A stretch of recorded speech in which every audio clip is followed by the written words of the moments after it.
In a bombshell new report by NPR, it looks like the White House is in the process of looking for a new defense secretary.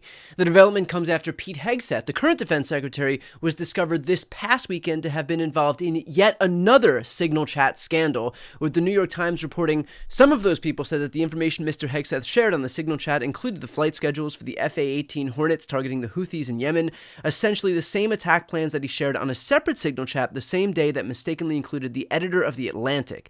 Mr. Hegseth's wife, Jennifer, a former Fox News producer, is not a Defense Department employee, but she has traveled with him overseas and drawn criticism for accompanying her husband to sensitive meetings with foreign leaders.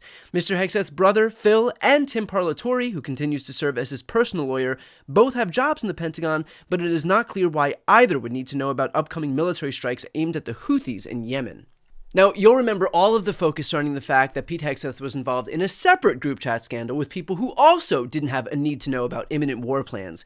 Can anyone tell me why Pete Hegseth's wife, brother, and personal lawyer might need to know about these imminent attacks? Perhaps all of those people on the right who lost their skulls melting down over baseless Hunter Biden stories might want to weigh in here about Pete texting his Thanksgiving group chat about classified information. Unless, of course, it's only bad when Democratic family members are the subject of scandals. Hegseth himself had the opportunity to respond to the scandal. Here's what he had to say. You know, what a big surprise that a few leakers get fired and suddenly a bunch of hit pieces come out from the same media that peddled the Russia hoax. Won't give back their Pulitzers. They got Pulitzers for a bunch of lies. Pulitzers for a bunch of lies. And on hoaxes, time and time and time again. And as they peddle those lies, no one ever calls them on it. See, this is what the media does. They take anonymous sources from disgruntled former employees, and then they try to slash and burn people and ruin their reputations. Not going to work with me, because we're changing the Defense Department, putting the Pentagon back in the hands of warfighters, and anonymous smears from disgruntled former employees on old news doesn't matter. So I'm happy to be here at the Easter egg roll with my dad and my kids, because, you know, this is what we're doing it for. These kids right here. This is why we're fighting the fake news media. This is why we're fighting slash and burn Democrats. This is why we're fighting hoaxsters. This group, this group right here, full of hoaxsters that peddle anonymous sources from leakers with axes to grind, and then you put it all together as if it's some news story. And when we know exactly what it is. So I'm really proud of what we're doing for the president, fighting hard across the board, and I'm going to go roll some Easter eggs with my kids. Thank you very much. Have you spoken to the president? Have spoken to the president, and we are going to continue fighting on the same page all the way. Sure is a lot of words, and yet absent in that rambling diatribe is a single denial of the claims at the heart of this. And look, I don't want to speak out of turn here, but if the claims aren't true, you probably want to say that they're not true. But when you start deflecting and using literal children as a shield to protect you from having to answer questions honestly, then I think it becomes abundantly clear what's happening here. And of course, to the surprise of no one, the White House is lining up behind Hegseth because what better time to double down on your support for the Secretary of Defense than right after learning that he made his entire extended family privy to classified war plans? Ask the Houthis how much dysfunction there's none. Pete's doing a great job. Everybody's happy with him. We have the highest recruitment numbers I think they've had in 28 years.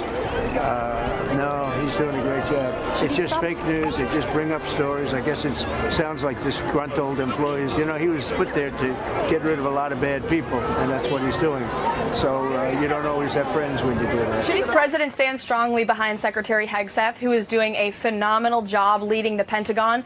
And this is what happens when the entire Pentagon is working against you and working against the monumental change that you are trying to implement. Secretary Hegseth was nominated for this position because he is standing up for the war fighter, the men and women in uniform who are putting their lives on the line to protect our country and our homeland. And unfortunately, there have been people at that building who don't like the change the secretary is trying to bring, so they are leaking and they are lying to the mainstream media. We've seen this game played before. The secretary is doing a tremendous job, and the president stands strongly behind him. Quick question. Levitt said that this is what happens when the entire Pentagon is working against you. Why is the entire Pentagon working against Pete Hegseth?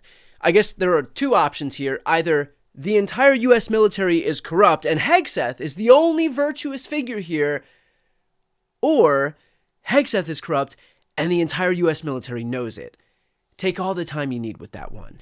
But look, the reality is that this is going to be a he said, she said, so in order to really get some answers here about what the appropriate response is, this is the source I trust most.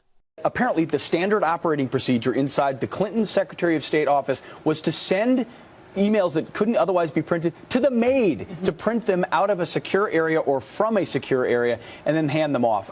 Any security professional, military, government, or otherwise, would be fired on the spot for this type of conduct and criminally prosecuted for being so reckless with this kind of information. The fact that she wouldn't be held accountable for this, I think, blows the mind of anyone who's held our nation's secrets dear, who's had a top secret clearance like I have and others, who know that even one hiccup causes a problem, let alone a standard procedure like this. That's right. Pete Hegseth himself had some pretty harsh words about what happens when someone who doesn't have a need to know gains access to classified materials. Fired on the spot. His words, not mine. Anyway, where were we? Oh, right. Pete was texting his wife and brother classified war plans. That's right. So look, should Hegseth be fired? Absolutely.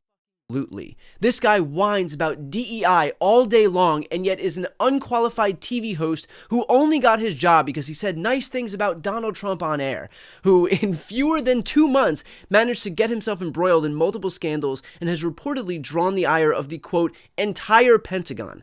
I know this game is tired, but if a Democrat nominated Joy Reid to be defense secretary and this is what happened, Sean Hannity would be apoplectic, Maria Bartiromo would go on a nationwide live audience tour to talk about it, Judge Jeanine might actually stop drinking, but they would be out of their minds. But yet, when one of their buddies does it, hey, maybe we just give the weekend anchor at Fox a little bit more time while he's gambling with war plans. After all, it's not like this is life or death or anything, am I right? The question then becomes, will Hegseth be fired? Possibly, once he becomes too much of a distraction, a liability for this administration. But the fact that the initial questions were met with such full-throated denial meant that this White House had the opportunity to regain at least a shred of dignity and yet decided, nah, let's just throw our weight behind the most incompetent guy in this administration instead, which, by the way, I understand is saying something. Because it was never about protecting our national security and was always about protecting their egos. This administration is not in place to keep us safe. It was to protect themselves, their jobs, and their power. Our safety is clearly just something that they're willing to sacrifice along the way.